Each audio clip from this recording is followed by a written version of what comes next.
viewers. Let's get into some other news items throughout this week, Blake. And this one, a positive one. We got a Max Muncy injury update.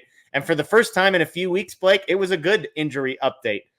Swinging the bat, hitting soft toss and balls off of a tee. He's with the team in San Francisco for a few days. The next step would be live batting practice, a simulated game, and then a rehab assignment. But the fact that he's back with the team, increasing his activity, not coming back anytime soon. Okay, so don't get too excited. He's out until at least after the All-Star break. But to see him swinging the bat, and so far we haven't heard reports of soreness or complaints or being shut down or anything like that. So love to hear the positivity about Max Muncy, again, for the first time in what feels like a month.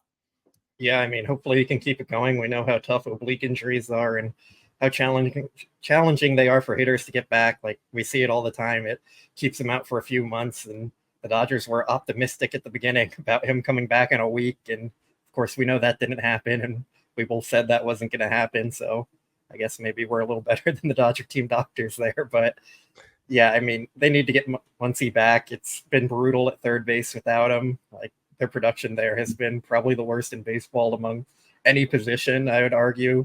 Like, it's just been a black hole. So offensively and defensively, I should say, like Muncy, he was the biggest question mark defensively coming into the year probably. And now he's like, we need him back because of that defense there at third base. Yeah. So it's just kind of funny to see how that played out. But yeah, it's good to hear that he's actually making progress, and hopefully he can keep that up. In the 39 games since Muncy last played, Dodgers third basemen are slashing 153 batting average, 221 on base, and a 219 slugging percentage with a 27% strikeout rate. That's a combination of Kike Hernandez and Cavan Biggio between the two of them.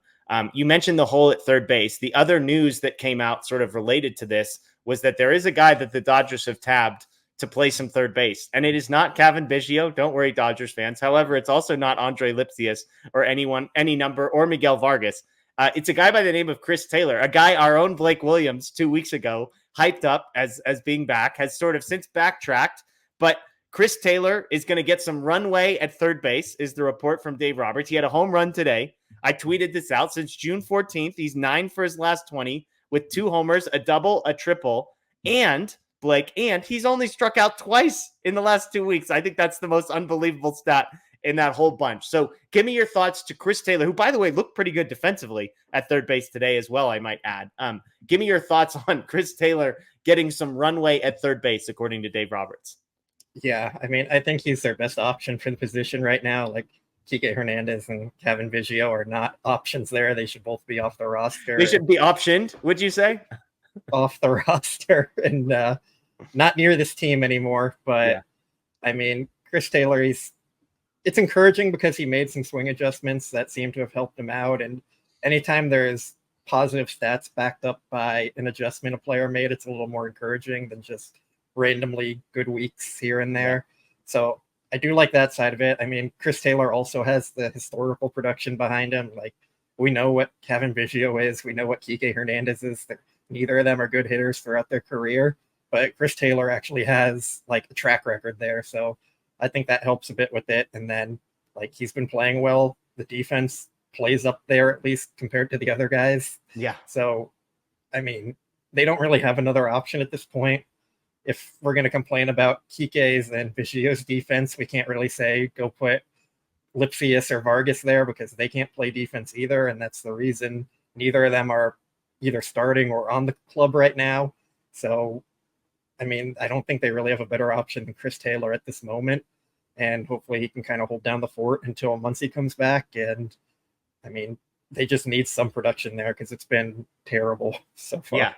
Yeah, you mentioned the swing adjustments. He was on with Kirsten Watson before the game today and basically said that back in New York, which was their last series at the end of May, they felt like they figured something out, he and the coaches in the batting cage, but it wasn't sort of a natural swing. It was something that felt awkward initially, which is why it maybe took a couple of weeks for that to settle in. And so he's just now getting more comfortable with kind of the adjustments that they've made. And I'm with you, and I saw some other people on social media saying the same thing.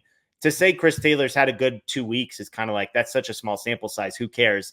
And yet, when for the first time you're getting reports that this uptick may have coincided and be lined up with something like a swing adjustment, something like some changes that he feels more comfortable with now, it gives you more hope, more optimism. Obviously, we're not going to put our life savings down on Chris Taylor being back because we've seen 2 weeks of good performance. But I'm with you that I have more optimism based on the reports that we've gotten, both from him, from the coaches, but also just kind of what we've been able to see on the field. You mentioned Kevin Biggio, another name that I mentioned earlier, Miguel Vargas. Biggio, we know the deal. He's hitting like 167 in 35 plate appearances coming into today with a 34% strikeout rate. Plus, he's not very good defensively. So I'm not entirely sure what Biggio offers there. Vargas, though, according to Dave Roberts, quote, not in the mix. He's taking grounders just to work on his hands and feet, but at this moment in time, he's focusing on playing left field against left-handed pitches. When you say Chris Taylor's their best option at third, is that based on the fact that Miguel Vargas is not an option at third base, according to Dave Roberts, or do you think that given the choice between those two, you would still take Chris Taylor? I think it's more to do with the defense there. Like, Vargas is not a third baseman. I know he played it in the minor leagues, but he played a lot of positions in the minors because it was always kind of joked that he was a DH. Like, you just have to get him in the lineup and then hope the glove isn't awful. So, like, we can't really complain about the defense from Biggio and Kike and then say, go put Vargas there. I think Vargas is their left fielder of the future. That's their plan for him, in my opinion. And they've already moved him around the diamond so much. It's hard to say, like, okay, go do it again, especially when he's starting to find some success at the plate. And he actually has a somewhat consistent role as a starter versus left-handed pitching now.